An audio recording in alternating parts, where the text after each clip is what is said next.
Жохан жазған ізгі хабар 16 тарау. Сендерге осының бәрін маған деген сенімдеріңнен таймауларың үшін айттым. Діндар яһудилер сендерді қауымдарынан шығарып жіберетін болады. Тіпті көздеріңді құртқан әркім Құдайға қызмет көрсетіп жатырмын деп ойлайтын күнде туады. Олар мұның не әкені, не мені танымағандықтан істейді. Бұларды айтқандағы мақсатым, сендердің бастарыңа сондай күн туғанда, менің оны алдын ала айтып кеткенімді естеріңе алып, жігерленулерің. Мен сендерге қызметімнің басында бұларды айтқан жоқпын, себебі өздеріңмен бірге болдым ғой. Енді мен өзімді жібергенге қайтып кетемін. Ал бірде-біреуің менен қайда барасыз деп сұрамайсыңдар. Қайта, менің айтқандарымнан көңілдерің жабырқап, мұңайып тұрсыңдар. Сендерге шындығын айтайын. Менің кететінім сендер үшін жақсы. Себебі мен кетпесем, сендерге қамқоршыларың Құдай рухы келмейді. Ал мен барған соң, оны сендерге жіберемін. Құдай рухы келген соң, ол осы дүниенің күнәсінің, менің әділдігімнің және Құдайдың сотының қандай екендігіне адамдардың көздерін жеткізеді.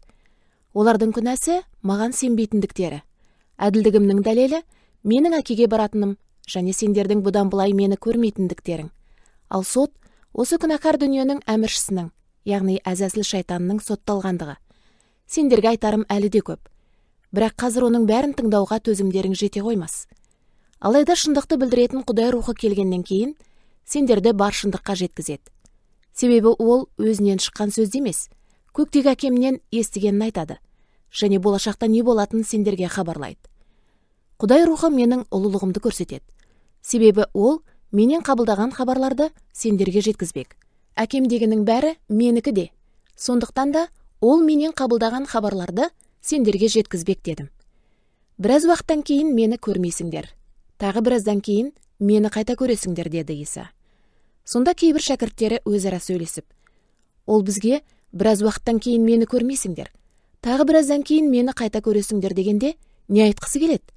Әрі мен әкеме барамын дегені нені білдіреді? Және біраз уақыт деп нені меңзейді?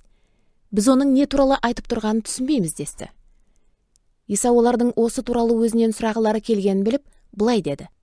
Біраз уақыттан кейін мені көрмейсіңдер, тағы біраздан кейін мені қайта көресіңдер деп айтқаным туралы бір-біріңнен сұрасып жатырсыңдар ма?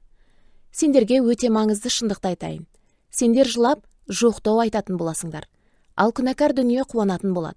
Сендер қайғырасыңдар, бірақ қайғыларың қуанышқа айналатын болады. Әйел босанатын кезде қайғырады, себебі оның қиналатын уақыты жетті. Ал баласын туған соң, дүниеге адам келді деп қуанғанынан қиналғанын ұмытып кетеді. Сендер де қазір солай қайғылысыңдар, бірақ мен сендерді қайта көремін. Сонда қатты қуанасыңдар. Қуаныштарыңды ешкім тартып ала алмайды.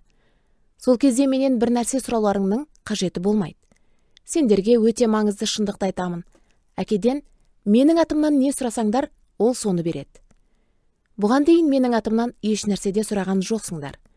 Енді сұраңдар да алыңдар. Сонда шексіз қуанышқа кенелесіңдер. Осыларды мен сендерге астарлап айттым. Бұдан былай астарлап емес, әкем туралы ашық айтатын кезімде келеді. Сол уақытта менің атымнан сұрайсыңдар. Менің сендер үшін әкеден өтінуімнің қажеті болмайды. Өйткені әкенің өзі сендерді сүйеді. Себебі сендер мені сүйіп, Құдайдан келгеніме сенесіңдер. Мен әкеден жерге келдім. Кейін жерді тастап, әкеге қайта ораламын. Сонда шәкірттері, қазір астарлап емес, ашық сөйлеп тұрсыз. Енді бәрін білетініңізге көзіміз жетті. Өйткені сізге адамдардың ойларында қандай сұрағы бар екенін сұраудың керегі жоқ. Сондықтан Құдайдан келгеніңізге сенеміз, деді. Иса оларға былай деп жауап берді. Енді сенесіңдер ме? Сендердің жан-жаққа бытырап, әрқайсыңның өз үйлеріңе кететін уақыттарың келеді. Ол тіпті жетіп те қалды. Сонда мені жалғыз қалдырасыңдар. Бірақ мен жалғыз емеспін. Себебі көктегі әкем өзіммен бірге. Мен бұларды сендер менімен тығыз байланыста тұрып, тыныштыққа кенелсін деп айттым. Күнәкар дүниеде қысымшылық көресіңдер. Алайда батыл болыңдар. Мен осы дүниені жеңіп шықтым.